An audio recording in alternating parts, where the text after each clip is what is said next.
The Montana wind cut through the valley like a blade. Sloane Garrett was 9 years old the first time she understood what it meant to read the invisible.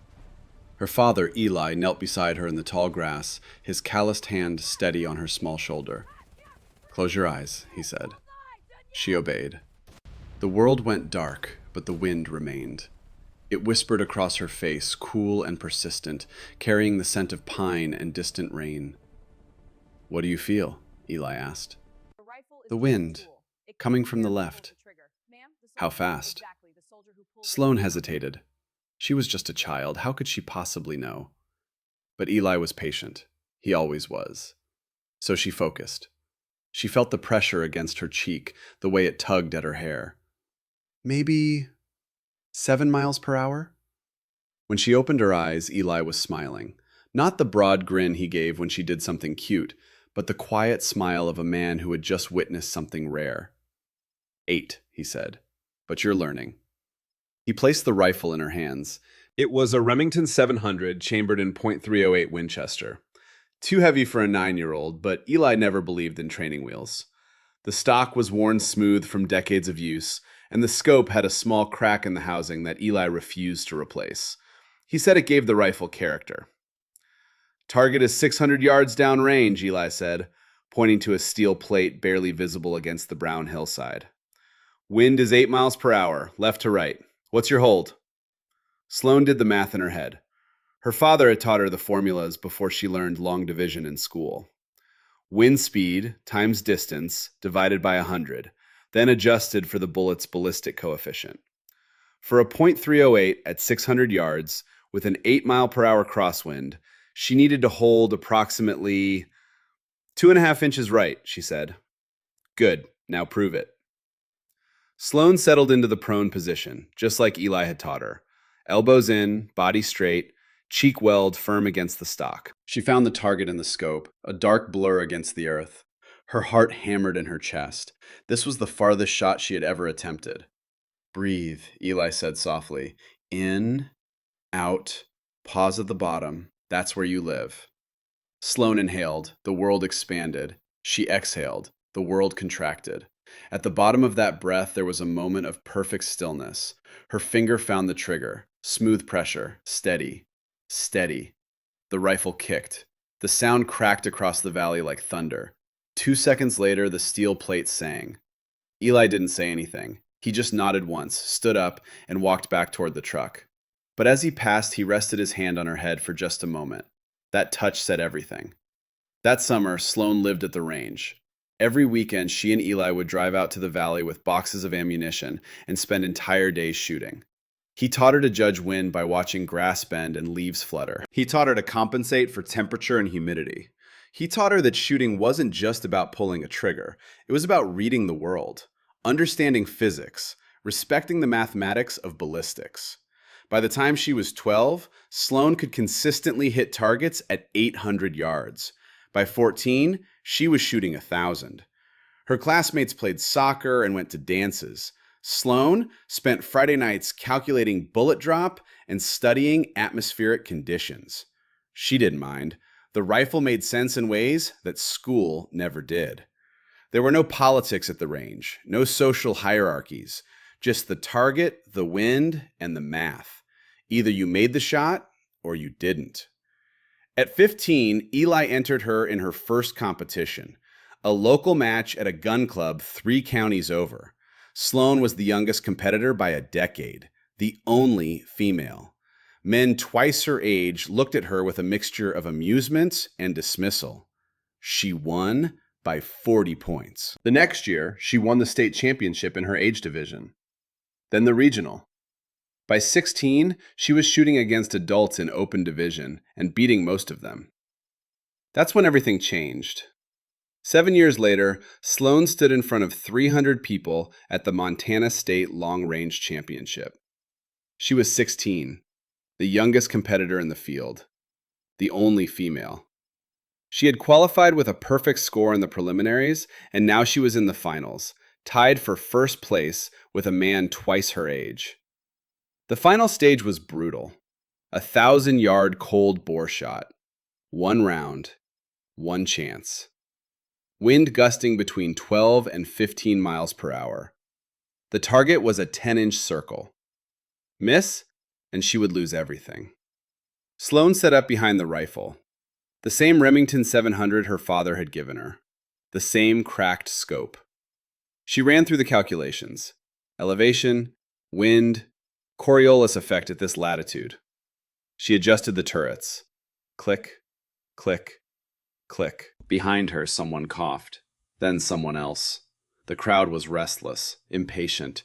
300 pairs of eyes burned into her back. Her hands began to shake.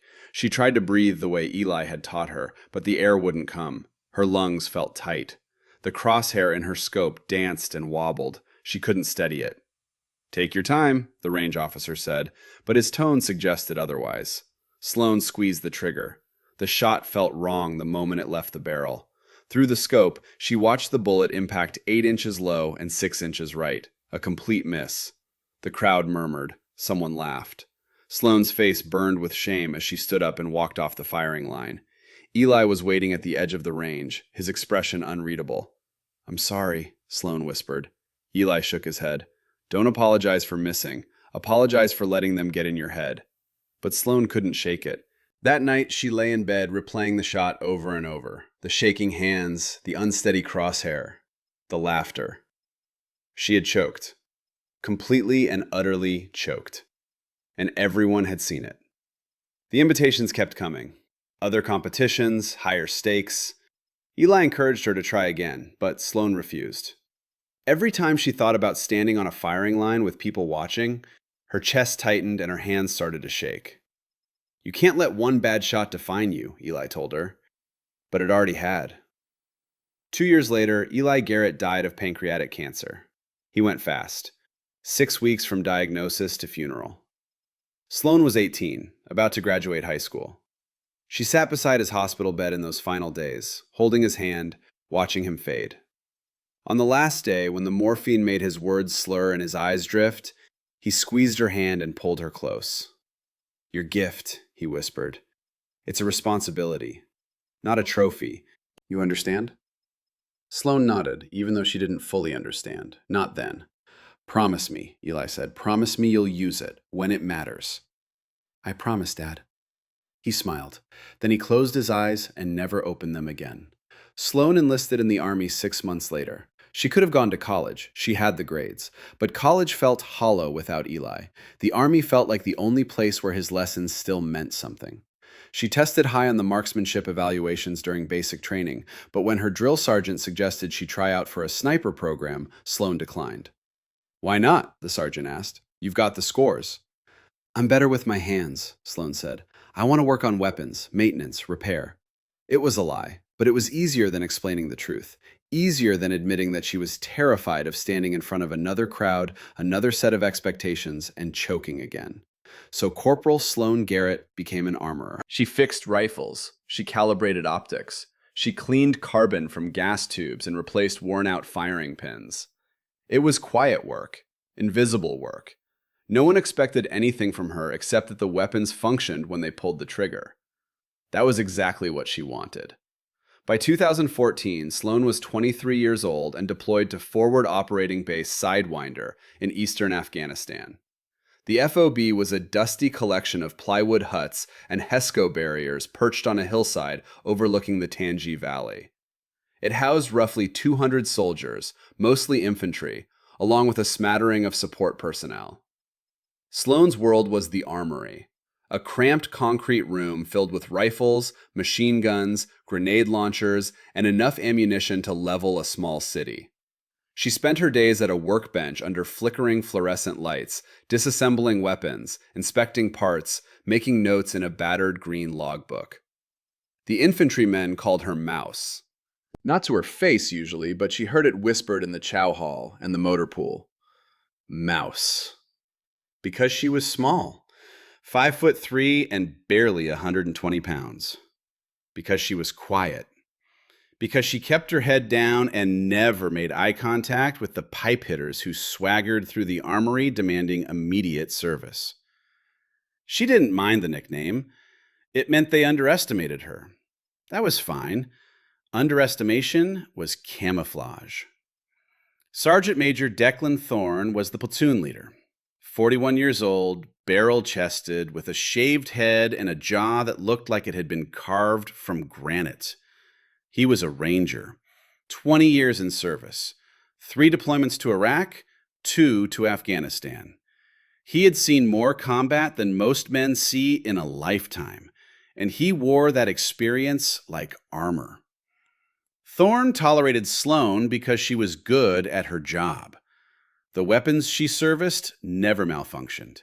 The optics she zeroed stayed zeroed. But he made it clear in a dozen small ways that he did not believe women belonged anywhere near the trigger. "Stay in your lane, Garrett," he told her once, after she offered a suggestion about windage adjustments during a pre-mission brief. His tone wasn't cruel, just dismissive, the way you might brush off a child who interrupts adult conversation. Sloane stayed in her lane. Staff Sergeant Garrett Wolfe was the platoon's designated marksman. 31 years old, lean and angular, with the kind of face that would have been handsome if not for the permanent sneer.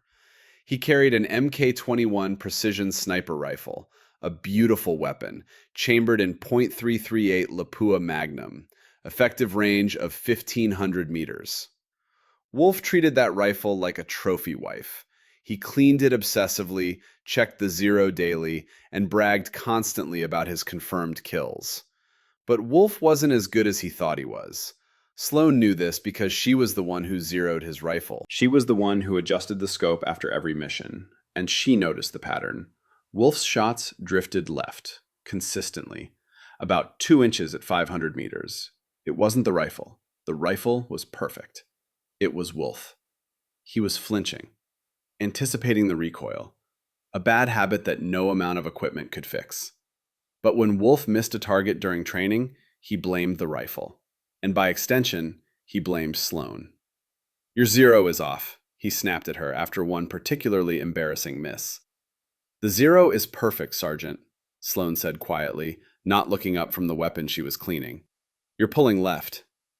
Wolfe's face darkened. He stepped closer, looming over her workbench.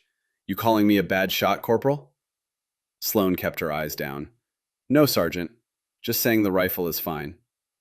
"Then maybe you're not as good at your job as you think." He left before she could respond. Sloane exhaled slowly and returned to her work. She had learned not to argue with men like Wolfe. It never ended well. Corporal Jax Merrick was Wolfe's spotter, 26 years old, stocky, with a thick red beard and a face full of freckles. Unlike Wolfe, Merrick was likable. He had an easy laugh and a habit of sneaking candy bars from care packages to share with the junior enlisted. He was competent, professional, and one of the few people at the FOB who treated Sloane like a human being rather than a piece of equipment.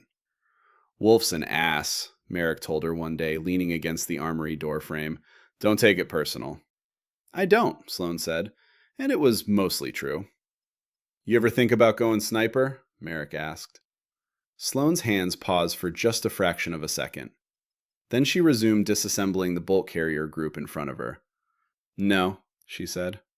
"Why not? You've got the scores. I've seen your qual sheets." "I like working on weapons, not shooting them." Merrick studied her for a moment, then shrugged. "Fair enough. But if you ever change your mind, let me know. I'd rather spot for someone who actually gives a damn about the rifle." He left. Sloane sat in the silence of the armory, staring at the parts scattered across her bench. She wondered what Merrick would say if he knew the truth. If he knew that every night, after the rest of the FOB went to sleep, she took one of the rifles and went to the range. It started 3 weeks into the deployment. Sloane couldn't sleep. The plywood hooch was stifling during the day and freezing at night, and the sounds of 200 soldiers snoring, coughing, and shifting in their racks made rest impossible. So she started taking walks. The perimeter of the FOB was small, maybe 500 meters around, but it was better than lying awake in the dark. One night, she found herself at the range. It was a bare strip of dirt on the eastern side of the FOB, facing out toward the valley. During the day, it was crowded with soldiers zeroing rifles and practicing drills. But at night, it was deserted. Sloane stood there for a long time, staring out at the darkness. Then she went back to the armory, signed out an MK-21, grabbed a box of ammunition, and returned to the range. She told herself she just wanted to test the rifle. She had rebuilt the trigger assembly that afternoon and needed to verify the work. That was all. Just a function check. But when she settled into position behind the rifle, when her cheek pressed against the stock and her eye found the scope, something shifted inside her. The fear that had lived in her chest since the Montana Championship loosened its grip. Out here, in the dark, with no one watching, she could breathe again.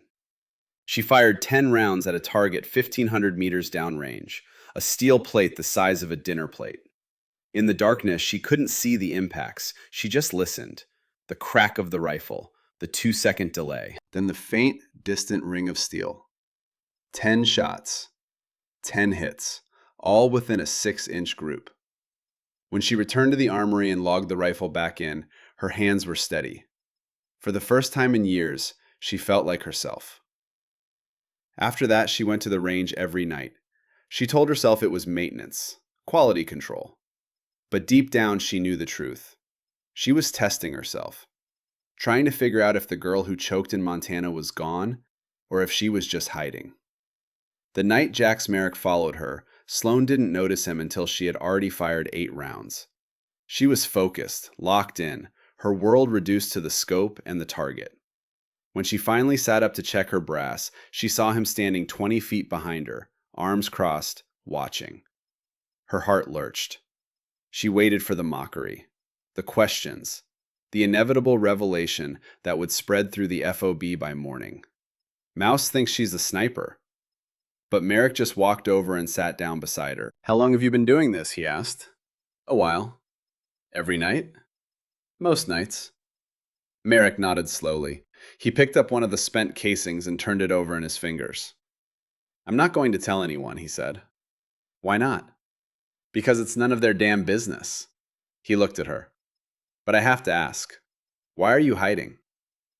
Sloane didn't answer. She stared out at the valley, at the dark shapes of the mountains silhouetted against the stars. "I had a shot once," she said finally. "An important one. A lot of people watching. I missed.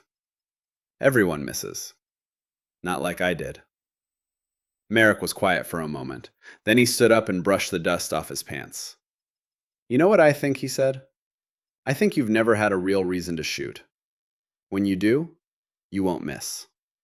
He walked away before she could respond. Sloane stayed at the range for another hour, staring at the target she couldn't see in the darkness, wondering if Merrick was right, wondering if she would ever find out. 3 days later, the mission came down. A routine convoy escort. Engineers needed to reach a remote outpost 15 kilometers west to repair a damaged radio tower. The route was considered low risk. The valley had been quiet for weeks. Intelligence reported minimal insurgent activity. Sergeant Major Thorne would lead the patrol. 2 Humvees, 12 soldiers, plus the engineers and their equipment. In and out. 4 hours, tops. Sloane wasn't supposed to go. Armorers rarely left the wire. But the engineers were bringing an M2 Browning heavy machine gun to mount at the outpost, and Thorne wanted someone along who could service it if needed. "You're coming, Garrett," Thorne told her the morning of the patrol. "Bring your tools, and stay out of the way." Sloane packed her field repair kit and climbed into the back of the second Humvee. Staff Sergeant Wolf and Corporal Merrick were in the lead vehicle, along with the turret gunner and the driver. Sloane rode with Thorne, 2 riflemen, and Private First Class Ellis Kane, the radio operator. Kane was 19 years old, baby-faced, on his first deployment. He looked nervous. "You okay?" Sloane asked him. Kane nodded quickly. Yeah, I'm good." But his hands were shaking as he checked his rifle. The convoy rolled out at 0800 hours. The valley was beautiful in the early morning light. Golden and vast, with jagged mountains rising on either side like the walls of a cathedral. The road was rough, barely more than a dirt track carved into the hillside, but the drivers navigated it with practiced ease. For the first hour, nothing happened. The radios crackled with routine chatter. The gunners scanned the ridgelines. Everything was quiet. Too quiet. Sloane felt it before she heard it. A tightness in the air, a sense of pressure. She glanced at Thorne. He felt it too. His jaw was clenched, his hand resting on his rifle. Anvil 6, this is Viper 1, Wolf's voice came over the radio. I don't like this. Too much dead space. Copy, Viper 1, Thorn replied. Stay sharp. They rounded a bend in the road, and the valley opened up before them. Steep ridges on both sides. No cover. No concealment. Just open ground. A kill box. The RPG hit the lead Humvee before anyone could react. The explosion was massive, a bloom of fire and black smoke that lifted the front of the vehicle off the ground. It crashed back down on twisted axles, flames pouring from the engine compartment. Contact! Contact! Someone screamed over the radio. Then the world erupted. Machine gun fire from the left ridge, a K-47s from the right. The distinctive thump, thump, thump of a DSK heavy machine gun somewhere high up the valley. Rounds hammered into the Humvees like hail. The windshield of Sloane's vehicle spiderwebbed and then shattered. The turret gunner above her slumped forward, blood pouring from his neck. Out! Everybody out! Thorn roared. Sloane tumbled out of the Humvee and scrambled toward a low rock wall 50 feet away. Rounds snapped past her head. She could hear them cracking, supersonic, close enough to feel the displacement of air. She dove behind the wall and pressed herself flat against the dirt. All around her, Rangers were shouting, returning fire, trying to establish a perimeter, but the enemy had the high ground. They had perfect fields of fire, and that DSK was tearing them apart. Sloane looked toward the lead Humvee. It was burning. Smoke poured from the wreckage. She couldn't see Wolf or Merrick. She couldn't see anyone. Then she heard the scream, high and desperate. Someone was still inside the vehicle. Corporal Jax Merrick crawled out of the flames. His uniform was smoking. His face was burned, blistered, blood streaming from a gash above his eye. He collapsed in the dirt 10 feet from the Humvee, trying to drag himself toward cover. Beside him, unmoving, was Staff Sergeant Garrett Wolf. Half of his body was gone. Just gone. Vaporized by the RPG. Sloane stared. Her breath came in short, panicked gasps. This wasn't supposed to happen. The valley was supposed to be quiet. Low risk. In and out. Garrett! Thorn's voice cut through the chaos. Stay down! Do not move! Sloane pressed herself lower. Her hands were shaking. The repair kit she had brought was still clutched to her chest, useless, absurd. What was she supposed to fix? How was a wrench and a bottle of gun oil supposed to stop this? The DSK fired again. A long, hammering burst. The sound was inhuman. Mechanical. Relentless. Rounds chewed through the rock wall, sending shards of stone spinning through the air. One of the Rangers beside Sloane jerked and fell, clutching his leg, screaming. Private Ellis Kane tried to reach the wounded Ranger. He crawled on his belly, moving fast, his rifle forgotten. He was almost there when the DSK found him. The rounds hit him in the back, stitching up his spine. He collapsed without a sound. Sloane watched him die. She watched his hand twitch once, twice, then go still. She couldn't breathe, couldn't think, couldn't move. Out in the open, Merrick was trying to sit up. His hands scrabbled in the dirt, searching. Sloane realized what he was looking for. The MK-21, Wolf's rifle. It was lying in the dirt 5 feet away from Merrick, just out of reach. Merrick's lips were moving. He was saying something, but Sloane couldn't hear over the gunfire. Then he turned his head, and even through the blood and the burns, she saw his eyes. He was looking at her. His mouth formed words, one syllable, over and over. Please. Anvil 6, this is Viper 1, Thorn was screaming into the radio. We need air support. We need it now. The radio crackled. A woman's voice, calm and professional. Anvil 6, this is Falcon 6. All air assets are committed to TIC in Wardock Province. Estimated time to station, 45 minutes. We don't have 45 minutes. Understood, Anvil 6. QRF is spinning up. Hold position. Thorn threw the radio handset down and grabbed his rifle. He popped up, fired a burst toward the ridge, then ducked back down as return fire hammered his position. Where is our sniper? He roared. Viper 1, where the hell is Wolf? No response. Thorn looked toward the burning Humvee. He saw Wolf's body. His face went pale. God damn it, he whispered. The DSK fired again. Another Ranger fell. Then another. They were dying. All of them. Sloane could see it happening in real time. The enemy had them pinned, exposed, helpless. Without air support, without a sniper to counter the DSK, they had minutes left, maybe less. Thorn grabbed the radio again. Any Viper element respond. Do we have sniper capability? Static. Then a voice. Weak. Merrick. Negative. Anvil 6. Viper 1 is KIA. I'm blind. Can't see. Anyone else? Anyone? Silence. Sloane stared at the MK-21 lying in the dirt. It was right there, 10 yards away. The rifle she had zeroed yesterday. The rifle she had fired 100 times on the night range. She knew every millimeter of that weapon. The trigger pull, the barrel harmonics, the exact click value of the elevation turret. But between her and the rifle was open ground. 30 feet of kill zone, with the DSK sweeping back and forth, methodical, hunting. She couldn't do it. She couldn't move. The fear had her locked down, paralyzed, just like in Montana. Her breath came in shallow gasps, her vision tunneled, the world reduced to the sound of her own heartbeat, thundering in her ears. Then she heard Merrick's voice, faint, desperate. Sloane. She looked at him. He was staring in her direction, but his eyes were unfocused, glassy. Blood poured down his face. Sloane, he said again. The rifle. You're the only one. I can't, she whispered, but the words were lost in the gunfire. You're the only one.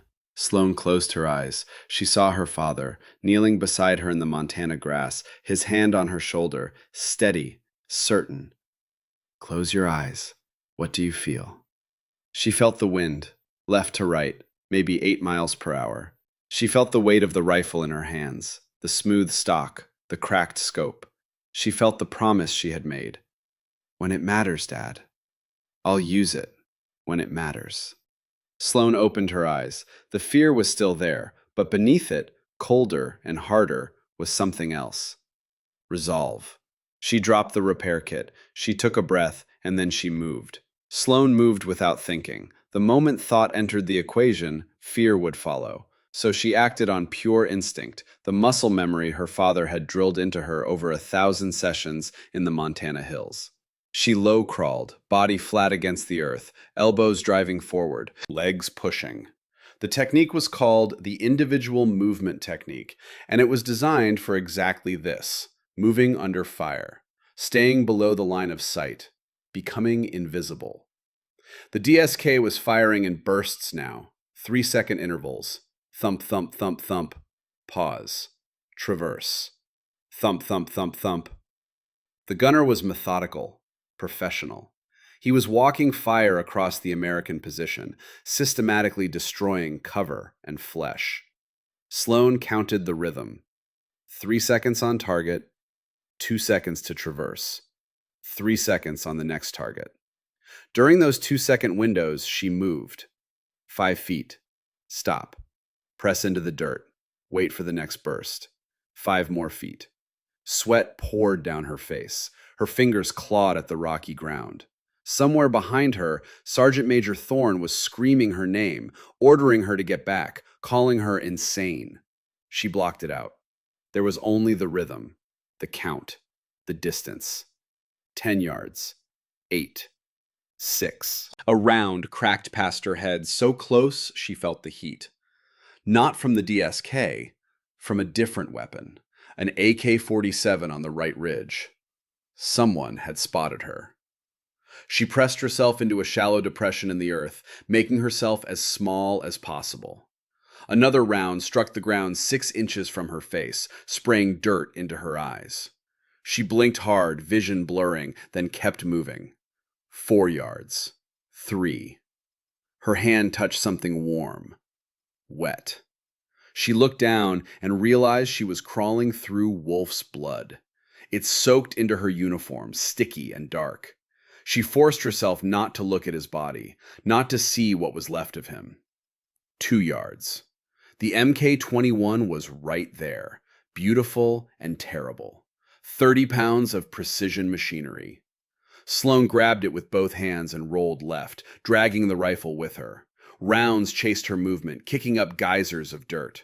She slid behind a low boulder, barely large enough to shield her torso. It would have to do. She pulled the rifle in close, running her hands over it with practiced speed. Visual inspection first. Barrel clear, scope intact, bolt carrier group functional. She pulled the charging handle back. A round gleamed in the chamber. .338 Lapua Magnum, already loaded. She pressed the magazine release. The mag dropped into her palm. 7 rounds.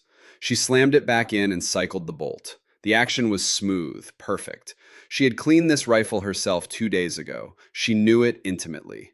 Now came the hard part. Sloane tried to settle into a shooting position, but her hands were shaking. Not a tremor, a full body shake. Adrenaline and terror coursing through her system, making her fingers twitch and her breath come in ragged gasps. She gripped the rifle tighter, trying to force steadiness through willpower alone. It didn't work. She pressed her cheek against the stock and looked through the scope. The world magnified 25 times. But instead of clarity, all she saw was chaos. The crosshair jumped and danced, up, down, left, right. She couldn't hold it still. Breathe, she told herself, just breathe. But the air wouldn't come. Her lungs felt compressed, her chest tight. She could hear her father's voice in her head, steady and calm, guiding her through the fundamentals. But it was drowned out by the other voice, the voice from Montana, the crowd, the laughter. You're going to miss, you're going to choke, everyone's watching, everyone's going to see you fail. Through the scope, she found the DSK. It was positioned 1,240 meters up the ridge, partially concealed in the mouth of a cave. The gunner was visible behind the weapon, a dark shape against darker rock. He was firing again, sweeping the American position. Rangers were dying every second she hesitated. Sloane forced herself to focus. She ran the calculations. Range 1,240 meters, elevation angle 12 degrees upward, wind. She watched a piece of torn fabric flutter on a dead bush halfway up the ridge. Left to right, 8 miles per hour, maybe 9. She reached for the elevation turret on the scope. Her father's voice again, clear this time. 15 clicks up for 1,200 yards. 1 more click for the angle. She dialed it in, her fingers moving automatically despite the shaking. Wind was harder. She couldn't dial wind. She had to hold for it. At this range, with this wind, she needed to aim approximately 3 feet left of the target. Let the wind carry the bullet back to center during its 2-second flight. Simple math.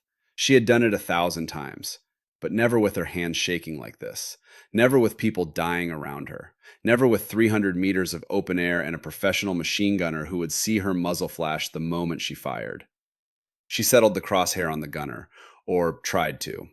The shake made it impossible to hold steady. The reticle wobbled across his head, his chest, the rock beside him. She took a breath, trying to find that moment of stillness at the bottom of the exhale. Nothing. Just more shaking. Do it anyway, she thought. Just pull the trigger. Even a shaky shot is better than no shot. She applied pressure. Smooth, steady. The trigger broke. The rifle slammed into her shoulder. The muzzle blast was deafening, a percussive wave that rattled her teeth. Through the scope, she watched the bullet's impact. A puff of dust on the rock wall, 3 inches left of the gunner's head. A miss. Time seemed to slow. Sloane watched the gunner's head snap toward her position, watched him shift the DSK's barrel, traversing it toward the boulder she was hiding behind. She had maybe 2 seconds before that weapon opened up on her. 2 seconds to make a decision. Run or shoot again. Every instinct screamed, run, get out, move, survive. But her hands were already working, muscle memory overriding panic. She cycled the bolt. The empty casing ejected with a bright brass flash. A new round fed into the chamber. She pressed her eye back to the scope. The crosshair found the gunner. He was still traversing, still searching for her exact position. She had 1 second, maybe less. Then she felt it. A pressure against her lower back. Firm, steady. Something solid supporting her, reducing the shake. She glanced back. Sergeant Major Declan Thorne had crawled up beside her. He had wedged his own body armor against her back, using it as an improvised rest.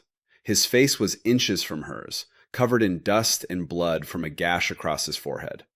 "Second chance, Corporal," he said, his voice low and calm despite the hell erupting around them. "Don't waste it." Then he did something Sloane never expected. He reached out and placed his hand on her shoulder. The same way her father used to. Steady, certain. The touch of someone who believed in her. The shaking stopped. Not completely, but enough. Sloane's breathing slowed. The world narrowed. The chaos faded to background noise. She found that place at the bottom of the exhale. That moment of perfect stillness. She adjusted her aim. 3 feet left to account for wind. The crosshair settled on empty air beside the gunner's head. She trusted the math, trusted the rifle, trusted herself. The trigger broke. The bullet flew. 2.1 seconds of flight time. Sloane stayed in the scope, watching. The bullet arced across the valley, invisible but inevitable. She saw the wind catch it, saw it drift right exactly as calculated. The gunner's head snapped back. A pink mist appeared against the dark rock. The man dropped behind the DSK like a puppet with cut strings. The heavy machine gun went silent. For a moment, the only sound was Sloane's breathing, ragged, desperate. Then Thorne's voice, quiet and fierce. Target down. But there was no time to process it. 2 Taliban fighters were already rushing toward the DSK, trying to get the weapon back into action. Sloane saw them through the scope, 800 meters up the ridge, moving fast, scrambling over rocks. She cycled the bolt, chambered a new round, forced her breathing to steady. The fundamentals returned. Aim, calculate, shoot. The first fighter dropped at 790 meters, center mass. He tumbled down the slope and went still. The second fighter dove for cover. Smart. He knew there was a sniper now. He pressed himself behind a boulder, only his head visible for a fraction of a second as he tried to assess the situation. Sloane waited, patient. Her father's voice again. Don't force the shot. Let the target come to you. 5 seconds passed. 10. The fighter shifted, trying to get a better angle to see the DSK. His head appeared, just for a moment. Sloane fired. The man's face disappeared in a spray of red. He collapsed backward, out of sight. 3 shots, 3 kills. The DSK position was clear. Around her, the Rangers began to return effective fire. With the heavy machine gun silenced, they could move. They could fight back. The AK fire from the ridges continued, but it was sporadic now, uncoordinated. The Taliban had lost their anchor. Sergeant Major Thorne was on the radio, his voice steady despite the blood streaming down his face. All Anvil elements, suppress those ridge lines. Concentrate fire on the right flank. Someone get Merrick stabilized. Where's my casualty report? Sloane barely heard him. She was scanning through the scope, searching for more targets. The math was easy now. The fear was gone. In its place was something cold and mechanical. She wasn't Sloane Garrett anymore. She was the rifle, an instrument of precision.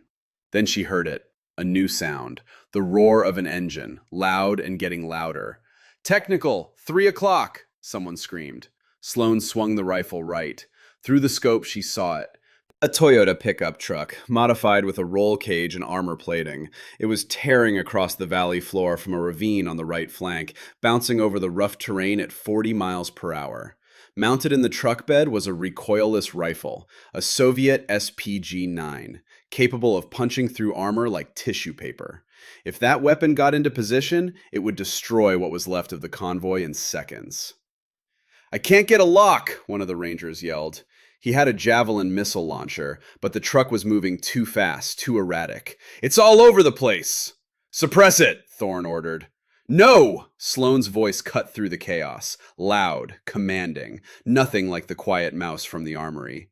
"If we suppress, they stop and fire. I'm ending this now." Thorne looked at her. For half a second, she saw doubt in his eyes. Then he nodded once. "Do it." Sloane shifted position, tracking the vehicle. This was the hardest shot in the sniper's playbook. A moving target at distance, traveling perpendicular to her position. She had to calculate not just where the truck was, but where it would be when the bullet arrived. 820 meters, moving left to right at approximately 40 miles per hour. Flight time would be roughly 1.8 seconds. In that time, the truck would travel about 32 meters. She had to aim that far in front of the target. She had to shoot at empty air and trust that metal and lead would meet in the future. The truck was bouncing violently over the uneven ground. Every few seconds it would hit a rock or a rut and launch into the air. Trying to hit it mid-bounce was impossible. She needed to time the shot for when all 4 wheels were on the ground, when the truck was stable for just a fraction of a second. She watched the pattern. Bounce, land, bounce, land. The rhythm was irregular, but there was a rhythm. 3 seconds between bounces, on average. She tracked the truck through the scope, swinging the barrel to match its speed, leading the target. not looking at the truck itself, but at the empty space in front of it, 32 meters ahead, trusting the math. The truck hit a rock, bounced, came down hard. Sloane fired. The recoil slammed her shoulder. Through the scope, she watched the truck keep moving. For a moment, nothing happened. She thought she had missed. Thought the bullet had sailed past into the empty valley.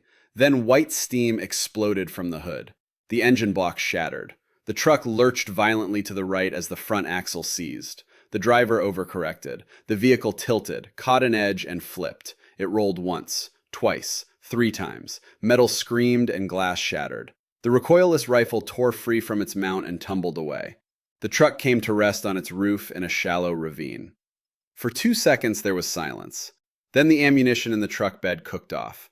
The explosion was massive, a rolling fireball that mushroomed into the sky, black smoke boiling upward. The shockwave rippled across the valley floor, kicking up dust and debris. When the smoke cleared, there was nothing left but burning wreckage. Sloane ejected the spent casing and lowered the rifle. Her hands were steady now, completely steady. She stared at the burning truck, trying to process what she had just done. 5 shots, 5 targets, 5 kills. The enemy fire ceased. The Taliban fighters on the ridges, seeing their heavy support obliterated by what must have seemed like a god-tier sniper team, broke contact. They melted back into the rocks and disappeared. The valley fell quiet. Just the crackle of flames and the labored breathing of wounded men. Sergeant Major Thorne stood slowly, his rifle hanging loose in one hand. He stared at Sloane, then at the burning truck, then at the cave where the DSK had been. His expression was unreadable. Around them, the surviving Rangers began to emerge from cover, slowly, cautiously, like men waking from a nightmare. One by one, their heads turned toward the boulder where Sloane sat. Nobody spoke. They just stared. Sloane's hands began to shake again. The adrenaline was draining away, leaving her hollow and trembling. She pushed the rifle away from her like it was something poisonous and pulled her knees to her chest. She was covered in blood. Wolf's blood, Merrick's blood, dirt and gun oil and sweat. She wiped her nose with the back of her glove and realized she was crying. She had killed 5 people. 5 human beings. The math was clean. The shots were perfect.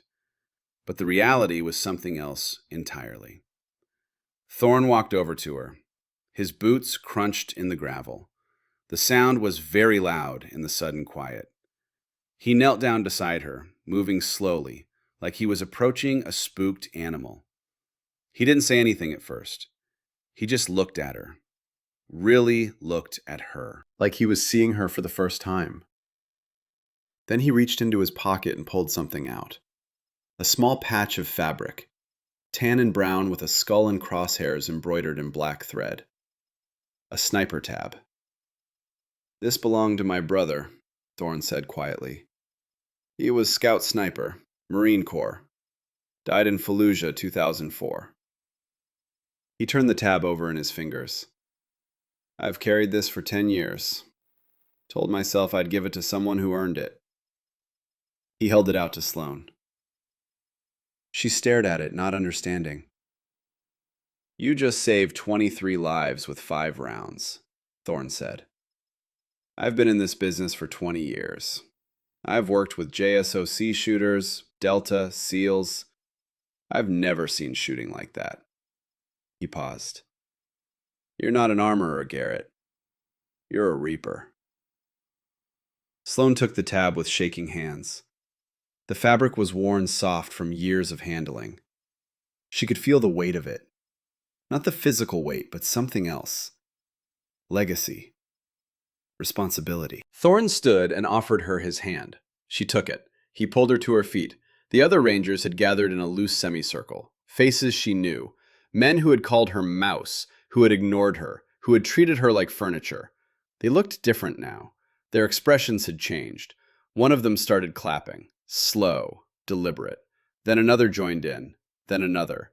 Within seconds, all of them were clapping, and the clapping turned into shouts, and the shouts turned into a roar. "Reaper! Reaper! Reaper!" The name echoed across the valley. Sloane stood there, surrounded by these men, this noise, And for the first time in her life, she didn't feel invisible. But the moment was cut short by a groan. Jax Merrick was trying to sit up. Two rangers rushed over to help him. His face was a mask of burns and blood, his eyes still unfocused and glazed. Did someone... Merrick's voice was hoarse. Did someone get the DSK? Sloane walked over and knelt beside him. She took his hand. It was trembling. It's done, she said softly. They're all gone. Merrick's blind eyes turned toward her voice. He smiled, just a little. Blood stained his teeth. Told you, he whispered. Told you you'd find a real reason. Then he passed out. The Kazovac birds arrived 30 minutes later. Two Blackhawks, rotors thundering as they descended into the valley. The medics moved with practiced efficiency, triaging the wounded, loading the dead. 5 killed in action. Wolf, Kane, and 3 others. 9 wounded, including Merrick. Sloane helped load the casualties. She worked mechanically, her mind elsewhere. Hands lifted stretchers. Feet moved from point to point. But she wasn't really there. She was floating somewhere above herself, watching this small, blood-covered woman move through the aftermath of violence. When the helicopters lifted off, Sloane stood in the rotor wash and watched them go. Dust stung her eyes. The Mk-21 was still lying by the boulder where she had left it. She walked over and picked it up. It felt heavier now, or maybe she felt lighter. Sergeant Major Thorne appeared beside her. He had a bandage wrapped around his forehead, the white gauze already stained red.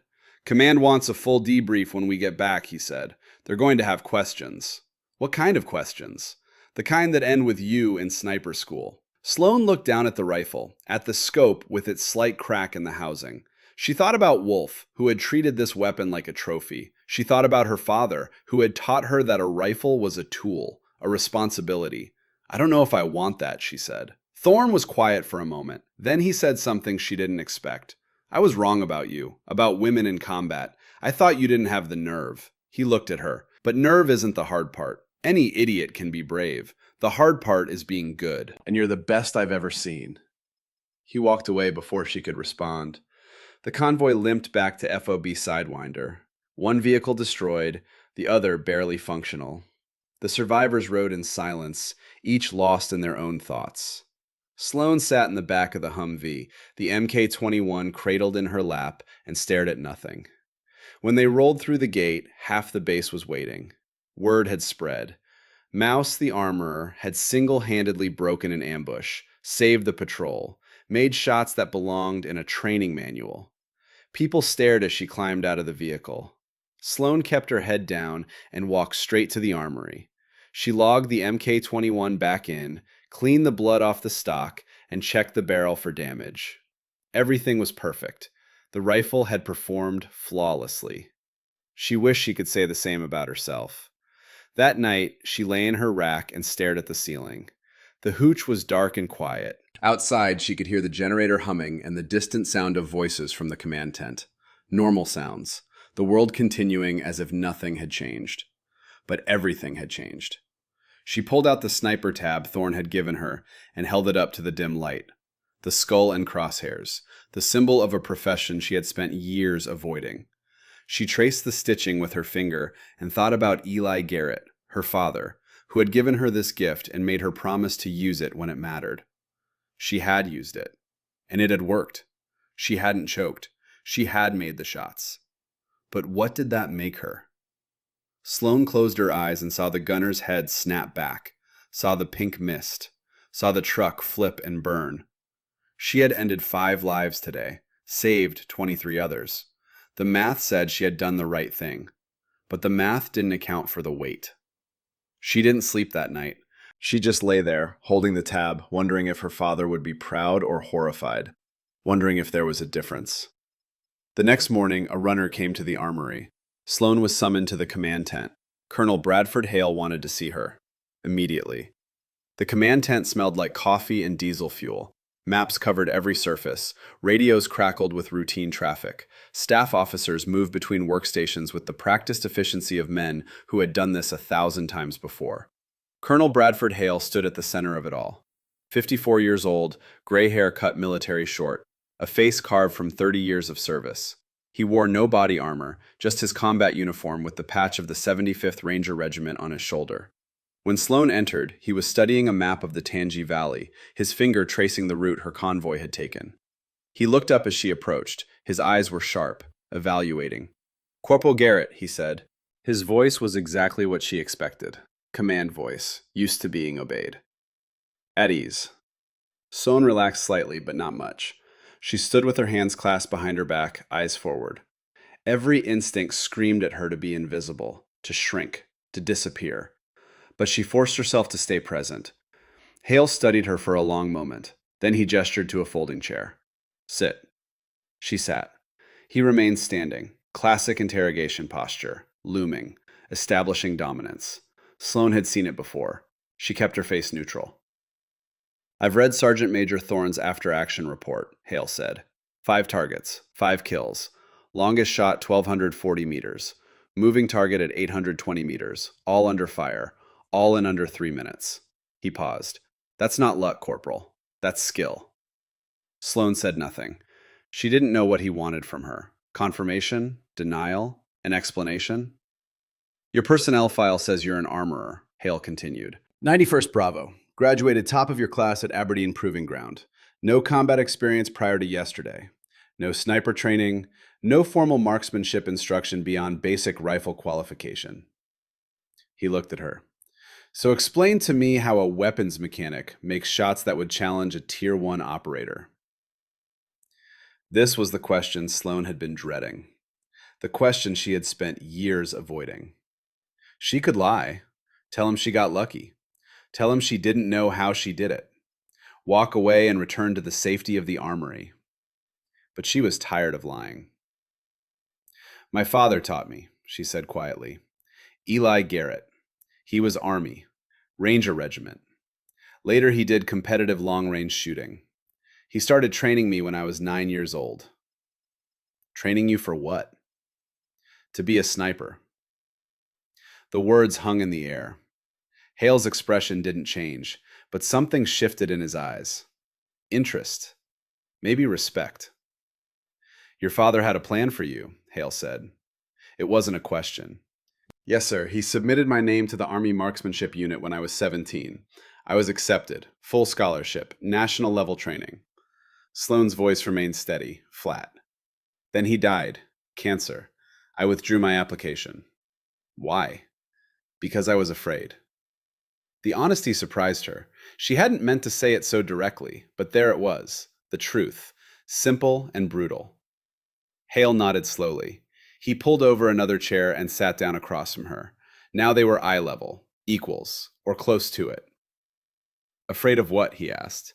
His voice had lost some of its command edge. Now he sounded curious, human. "Afraid of failing him. Afraid of proving I wasn't as good as he thought I was. Afraid of standing in front of people and missing." She met his eyes. "I choked once, at a competition. Everyone saw it. After that, I decided it was better to hide than to risk it happening again." "But yesterday you didn't hide." "Yesterday I didn't have a choice." Hale leaned back in his chair. He was quiet for a moment, processing. Then he said something Sloane didn't expect. "I knew your father." She blinked. "Sir?" "Eli Garrett. I met him once. Fort Benning, 2005. I was a captain, running a training cycle for new ranger candidates. He came in as a guest instructor, spent 3 days teaching long-range marksmanship." Hale smiled slightly. "Best shooter I ever saw. He could put 5 rounds through the same hole at 1,000 meters. Made it look easy." Sloane felt something tighten in her chest, a combination of pride and grief, so intense it was almost physical. "He talked about you," Hale continued. "Said he had a daughter who was better than him. Said you were going to change the game, make history." He paused. "Guess he was right." "I'm not trying to make history, sir. I'm just trying to survive." "Sometimes those are the same thing." Hale stood.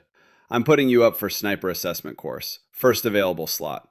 You'll ship out in 6 weeks." "Sir, I appreciate the opportunity, but I'm not sure I'm ready."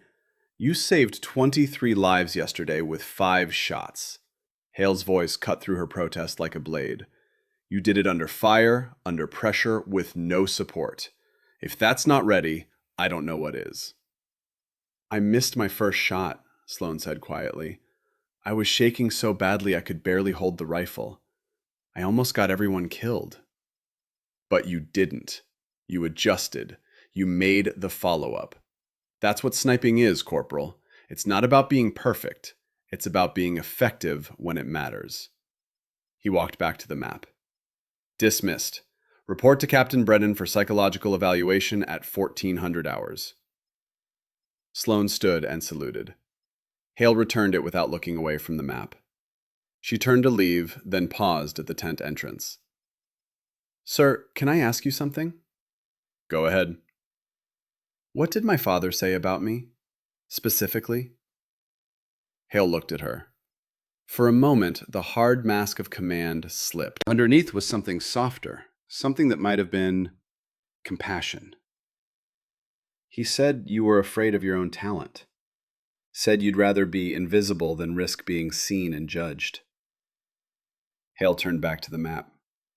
He also said that when you finally decided to step into the light, the world had better be ready, because you were going to be extraordinary. Sloane left the tent with her father's words echoing in her head.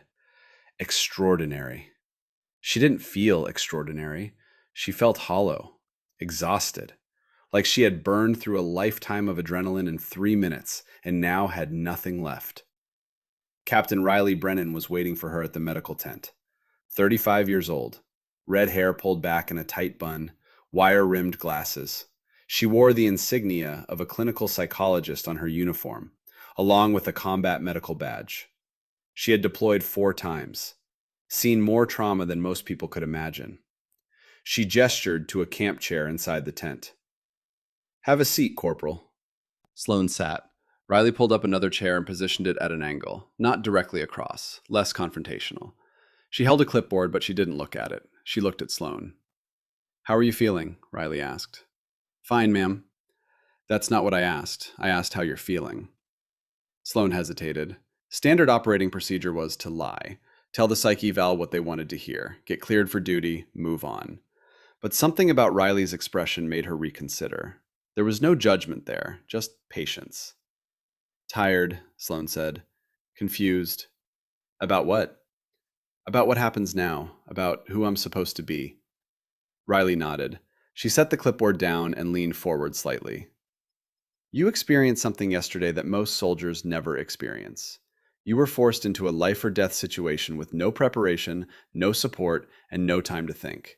You performed at an exceptionally high level under conditions that would break most people. She paused. That kind of experience changes you. It's normal to feel confused. I killed 5 people, Sloane said. The words came out flat, mechanical. I ended their lives, and I feel nothing. Shouldn't I feel something? What do you think you should feel? Guilt, remorse, something. Sloane looked down at her hands. They were clean now. She had scrubbed the blood away in the shower that morning, but she could still see it, still feel it. But all I feel is relief. Relief that it's over. Relief that I didn't miss again. Again? Sloane told her about Montana, about the state championship, about the crowd and the shaking hands and the miss that had defined her for 7 years. Riley listened without interrupting. When Sloane finished, Riley was quiet for a moment. You've been carrying that for a long time, Riley said. It was the most important shot of my life, and I choked. No, it was the most public shot of your life. There's a difference. Riley leaned back. You didn't choke yesterday. You were scared, but you pushed through it. You missed once, adjusted, and then executed perfectly. That's not choking. That's performing under pressure. But I was terrified. Being terrified doesn't mean you failed. It means you're human. Riley picked up her clipboard and made a note. I'm going to clear you for duty, but I want you to check in with me once a week, just to talk. Can you do that? Yes, ma'am.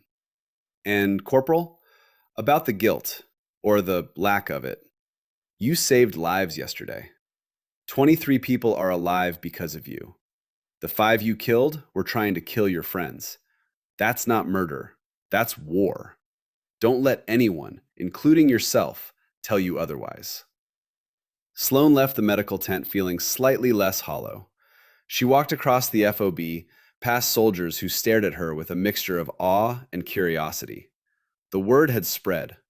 Everyone knew what she had done. Everyone had an opinion. She made it halfway to the armory before someone called her name. "Garrett, wait up!" She turned. A young specialist was jogging toward her. He couldn't have been older than 22, baby-faced, eager. "I just wanted to say thank you," he said, slightly breathless. "I was in the convoy, third vehicle. When that DSK opened up, I thought we were done. But then you—" He trailed off. "You saved my life, so thank you." He didn't wait for a response, just nodded once and walked away. Sloane stood there watching him go and felt something crack inside her. Not break, just crack, like ice beginning to thaw. She had saved his life, and Thorne's life, and Merrick's life. 23 people who would go home because she had pulled the trigger. Maybe that was enough. The next 3 weeks passed in a blur. Sloane returned to her duties in the armory, but everything had changed. The Rangers who used to ignore her now sought her out. They asked questions, wanted advice, treated her like an expert instead of a mechanic. Sergeant Major Thorne stopped by the armory almost daily. He would lean against the doorframe, arms crossed, and watch her work. At first it made her nervous, but gradually she realized he wasn't checking up on her. He was just there, present, like he was making sure she was okay. One afternoon he brought her a new scope, a Schmidt & Bender, top of the line, $1,500 of precision optics. "For the MK-21, he said, setting it on her workbench. "The old one has a crack. You deserve better." Sloane looked at the scope, then at Thorne. "Sir, this is too much." "It's not a gift. It's an investment." He turned to leave, then paused. "You're going to sniper school in 3 weeks. When you get there, you're going to represent this unit. I want you to have the best equipment available." "What if I don't make it?" Thorne looked back at her. His expression was hard, uncompromising. "Then you don't make it. But you don't get to decide that now. You decide that when you're on the range in the middle of the course with an instructor breathing down your neck. You decide it then, not before." He left before she could argue. 2 weeks before she was scheduled to ship out, Sloane received word that Corporal Jax Merrick had been transferred to Landstuhl Regional Medical Center in Germany. His burns were healing, his eyesight had returned to about 80%. He was expected to make a full recovery. She wanted to visit him, but Germany was half a world away. Instead, she wrote him a letter. She told him about the scope, about sniper school, about how his words in the valley had given her the courage to act. She thanked him for believing in her when she didn't believe in herself. She never found out if he received the letter, but writing it helped. 3 weeks after the ambush, Sloane was on a C-130 headed back to the States. Fort Benning, Georgia, the home of the U.S. Army Sniper School. She sat in the cargo bay surrounded by other soldiers, all of them heading to various training courses and assignments. None of them knew who she was. None of them stared. For the first time in weeks, she was invisible again. It felt good. The sniper assessment course was 2 months long, grueling, designed to break people. 60 candidates started, 37 finished. Sloane was one of them. She wasn't the best in the class. That honor went to a staff sergeant from 3rd Special Forces Group who could shoot the wings off a fly at 1,200 meters. But she was in the top 5, and more importantly, she didn't choke. There were moments when the old fear returned, when the instructor stood behind her, watching, evaluating, and her hands began to shake. But she had learned to push through it, to find that place of stillness at the bottom of the breath, to trust the math and the rifle and herself. On graduation day, she stood in formation with the other successful candidates and received her official sniper tab. The same skull and crosshairs she had carried from Thorne. But this one was hers, earned, not borrowed. Her father would have been proud. After graduation, Sloane was given 2 weeks of leave before her next assignment. She used it to go home. Not to the house where she grew up, that had been sold after her father died, but to Montana, to the hills where Eli had taught her to read the wind. She drove out to the old shooting spot, the same valley, the same 600-yard steel plate, the same worn grass where she had lain beside her father and learned the fundamentals that would save her life years later. The plate was rusty now, faded, but it was still there. Sloan set up a rifle. Not the MK-21, just the simple Remington 700 she had borrowed from a gun shop in town. The same model her father had used. She settled into position, found the plate in the scope, checked the wind. 8 miles per hour, left to right, just like the first time. She fired. The bullet flew. 2 seconds later, the steel sang. Sloan smiled.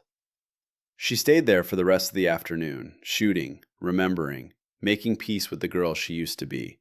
The girl who was afraid of being seen. The girl who choked in front of a crowd and let it define her. That girl was gone now.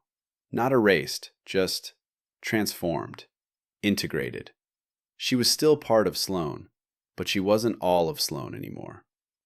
When the sun began to set, Sloan packed up the rifle and drove to the cemetery where her father was buried. She walked through the rows of headstones until she found his. Eli Garrett, loving father, devoted soldier. The stone was simple, gray granite with his name and dates. Sloan knelt beside the grave and pulled the sniper tab from her pocket, the one Thorne had given her. She traced the embroidered skull with her finger, then set it on the headstone. "I found my way, Dad," she said quietly. "It took me a while. I was scared. I'm still scared sometimes. But I'm not hiding anymore." The wind moved through the grass, soft and persistent, 8 miles per hour. "You were right," Sloan continued, "about the gift being a responsibility, about using it when it matters. I understand now." She stood up. "I'm going back. They're sending me to Afghanistan again. Different unit, different mission, but I'll be doing what you trained me to do." She placed her hand on the headstone. Cold stone, solid, permanent. "Thank you for believing in me, even when I didn't believe in myself." She walked back to the truck and drove away. In the rearview mirror, she saw the tab sitting on the headstone, a small patch of tan against gray stone. Tomorrow, the groundskeeper would probably remove it. That was fine. The gesture wasn't about the object. It was about the promise. Sloan returned to Fort Benning 3 days before her leave ended. She wanted time to prepare, to get her gear squared away, to mentally reset before the next deployment. On her second day back, she received orders to report to Colonel Hale's office. He had been transferred stateside. Now he ran training operations for the entire Ranger Regiment. His office was in a proper building this time, not a tent. He sat behind a desk covered in paperwork, and when Sloan entered, he gestured to a chair without looking up. "Congratulations on graduating," he said, signing something. "Top 5 in your class. Instructors said you were one of the most consistent shooters they've seen in years." "Thank you, sir. I have an assignment for you, if you want it." He finally looked up. "We're standing up a new training program. Female engagement teams. Women who can work with local populations in Afghanistan in ways male soldiers can't. We need someone to teach marksmanship, advanced precision shooting, self-defense. You interested?" Sloan considered it. Teaching, passing on what her father had taught her, creating more shooters who could protect themselves and others. "Will I still deploy?" she asked. "Every 6 months. 6 months training, 6 months downrange. You'll stay sharp." "Then yes, sir, I'm interested." Hale nodded. He pulled out a file and slid it across the desk. "Good. You start in 2 weeks. There's one more thing." He opened another file. This one was thicker, classified stamps on every page. 3 months ago, we received intelligence about a Taliban commander operating in the Tangi Valley. High-value target, responsible for over a dozen IED attacks. Intel says he's holed up in a compound 2 kilometers from where your convoy was ambushed. He pulled out a satellite photo and turned it toward her. The compound was visible, a cluster of mud brick buildings surrounded by walls. "We have authorization for a precision strike, but it's complicated. The target uses civilians as human shields, women and children, always around him. Any airstrike would cause massive collateral damage." Hale looked at her. "We need a sniper. Someone who can wait for the right moment. Someone who won't miss." Sloane studied the photo. She saw the compound, the walls, the civilians. She did the math instinctively. Range from the nearest viable hide position, wind patterns in that valley, available angles. "What's the range?" she asked. 1,950 meters. Sloane felt her pulse quicken. That was beyond what most snipers considered ethical range. The bullet drop was enormous. The wind drift was unpredictable. One miscalculation and the round could hit anyone. But she had made a 1,240-meter shot under fire with her hands shaking. She had hit a moving target at 820 meters with perfect precision. This was just math. And she was very good at math. "I'll need a spotter," she said. "Someone I trust." Sergeant Major Thorne volunteered. Sloane looked up sharply. "Sir?" "He's been tracking this target for 2 years. Lost 3 men to this commander's IEDs. He wants to be there when it ends." Hale closed the file. "Mission launches in 10 days. You'll have 1 week to prep and insert. After that, you wait. Could be days, could be weeks. You wait until you have a clean shot with 0 collateral. Then you take it. And if I don't get a clean shot, then you don't shoot. We'll find another way." Hale stood. "But I think you'll get the shot. And I think you'll make it." Dismissed. 10 days later, Sloane was back in Afghanistan. Different FOB, different team, but the same desert, the same heat, the same smell of dust and diesel. Sergeant Major Thorne met her at the helicopter pad. He looked the same, maybe a few more gray hairs, maybe a few more lines around his eyes, but the same solid presence. "Welcome back, Reaper," he said. The nickname had stuck. She was Corporal Sloane Garrett on paper, but to everyone who knew what she had done, she was Reaper. "Good to see you, Sergeant Major. We've got a hide set up 3 clicks from the target compound. Intel says the commander ventures outside twice a day, morning and evening, usually with 4 to 6 civilians around him." Thorne pulled out a map. "We'll insert tonight. Move into position before dawn. Then we wait." "How long can we stay in position?" "As long as it takes." They inserted at 0200 hours, 2 shooters, 1 spotter, minimal gear. They moved through the darkness like ghosts, using the terrain to stay invisible. By 0500 hours, they were in position on a ridgeline overlooking the compound. The hide was perfect, a natural depression in the rocks with a clear line of sight to the compound. Thorne had been here before. He had scouted it personally. He knew every angle, every shadow. Sloane set up the rifle. The MK-21 with the new Schmidt and Bender scope. She ranged the compound. 1,947 meters. Close enough. She checked the wind. 7 miles per hour, gusting to 10, variable. This would be difficult. Thorne settled in beside her with the spotting scope. For a while, neither of them spoke. They just watched the compound come to life as the sun rose. People emerged, women in burqas, children playing in the courtyard, old men sitting in the shade. Normal life. Hours passed. The heat became oppressive. Sloane drank water sparingly, staying hydrated without needing to move for a bathroom break. Thorne scanned constantly, calling out wind shifts, documenting patterns of movement. At 1300 hours, a man emerged from the main building, tall, bearded, surrounded by 3 women and 2 children. He walked to the center of the courtyard and stood there, talking on a satellite phone.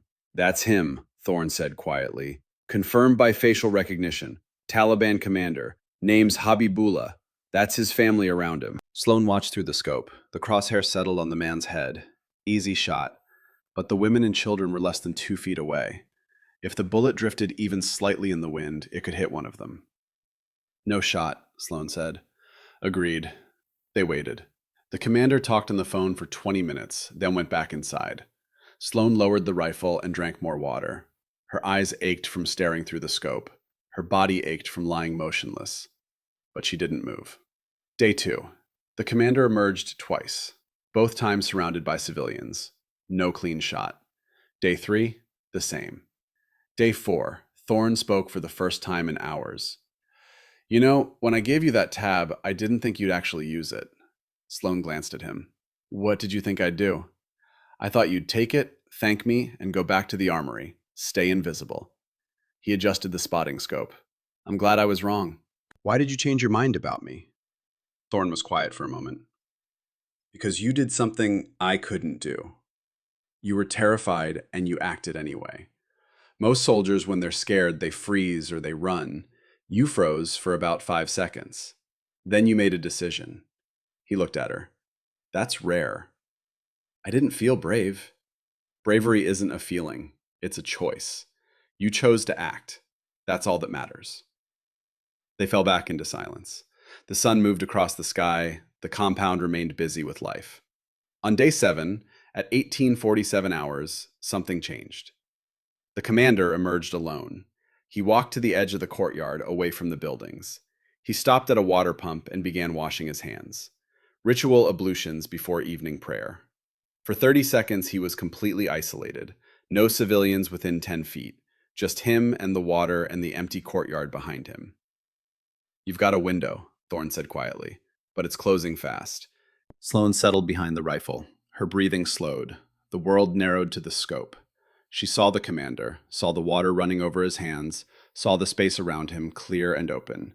She checked the wind, 8 miles per hour, left to right. She made the calculation.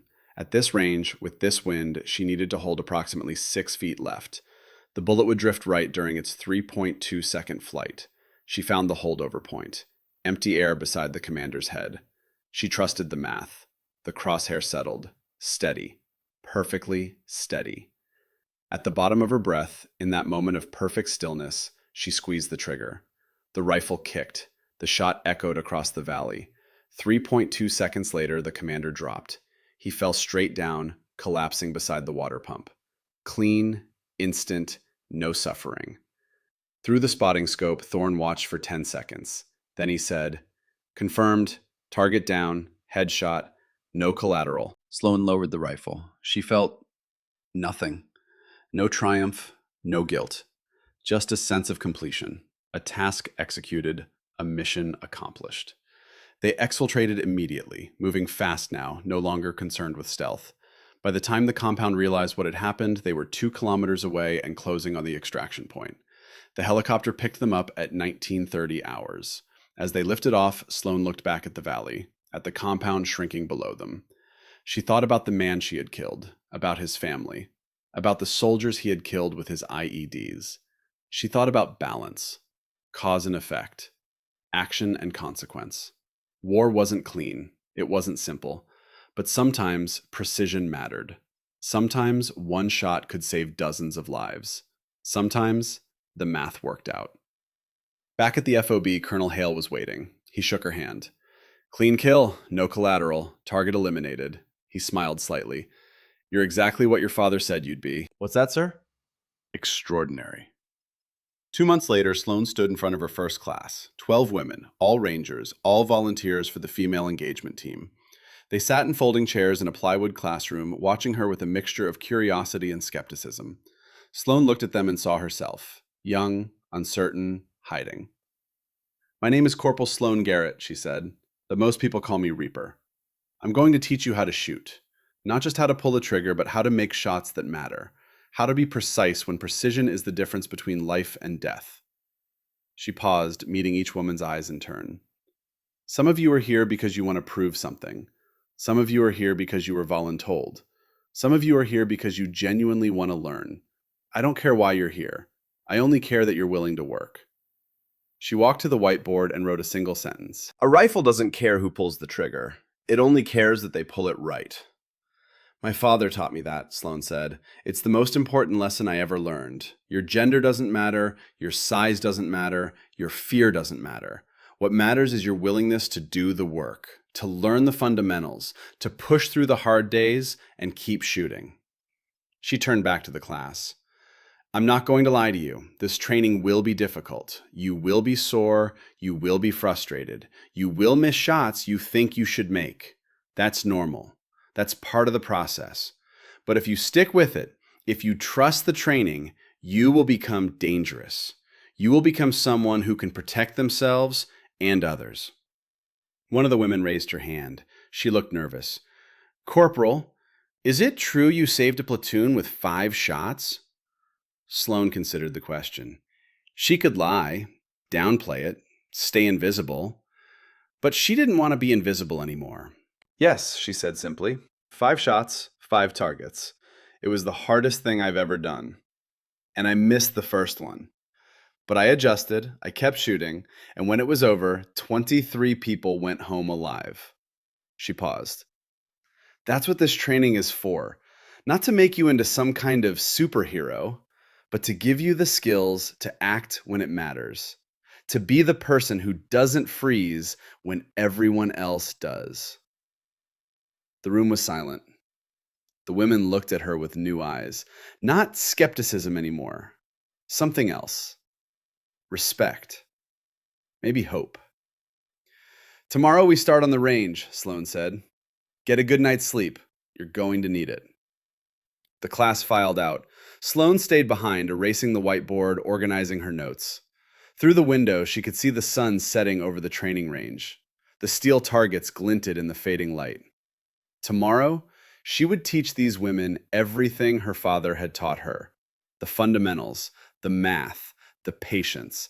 But more than that, she would teach them something she had learned the hard way. That fear doesn't disqualify you. It just means you care. Sloane Garrett picked up her rifle case and walked out into the evening air. The wind was blowing, 8 miles per hour, left to right. She smiled. Some things never changed. She was no longer invisible. She was no longer hiding. She was exactly where she was supposed to be, teaching others what her father had taught her, passing on the gift, the responsibility. A true marksman doesn't see targets, her father used to say. They see stakes, what they're protecting, not what they're destroying. Sloane understood that now. Every shot she had fired, every target she had eliminated, had been about protection, about keeping people safe, about using precision to prevent chaos. That was the weight she carried. That was the responsibility. And she would carry it for as long as she was able. The rifle doesn't care who pulls the trigger. It only cares that they pull it right.